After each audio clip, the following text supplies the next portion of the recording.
Just to drill down before I ask my question, you're going to wait to see if the Republicans can pass a rule before you decide how you're going to vote, or you know?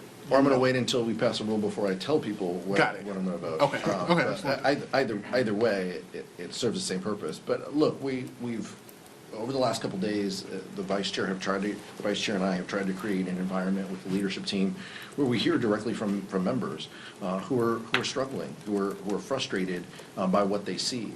And the week back home, where we talked to folks in our communities about the local lawlessness of ICE. Really put a finer point on that. We weren't, in DC comparing notes. We were back home talking to our communities, and we're the ones that have to look folks in the eye who have experienced some of these tragedies and horrific behavior. The vice chair in Minneapolis, St. Paul, and many other folks visiting ICE detention facilities or trying to visit ICE detention facilities or talking to community leaders and advocates. But time and time again, what we hear from our colleagues is we have to make changes. We have to reform DHS. They were given unlimited amounts of money by House Republicans, and we need to have meaningful reforms because they are unchecked. They have been proven time and time again unworthy of our trust and unworthy of the benefit of the doubt. All of us are here on the Democratic side. I know the vice chair and I feel this way. We want government to work. We know it can be an instrument of good. We know it can help people in their daily lives.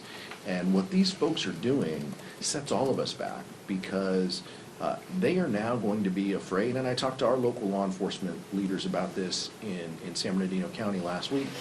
Local law enforcement is concerned that people aren't going to report crime or they aren't going to say that they are a witness of a crime because they're afraid that everybody is working with ICE. And that hurts us. If people don't feel like they can answer a police officer's question on what they saw for fear of their status, that sets us all back. And by the way, every one of these law enforcement agencies, I met with locally, they have an identifier on them. They have their name on a polo. They have their name on their uniform. It says which agency employs them. They have a clear identifier as to who they are and where they work. Shame on us if we can't create an environment that mirrors exactly what our local governments have been doing and have been doing well and have been doing with the trust and support of our community members. Mr. Chairman,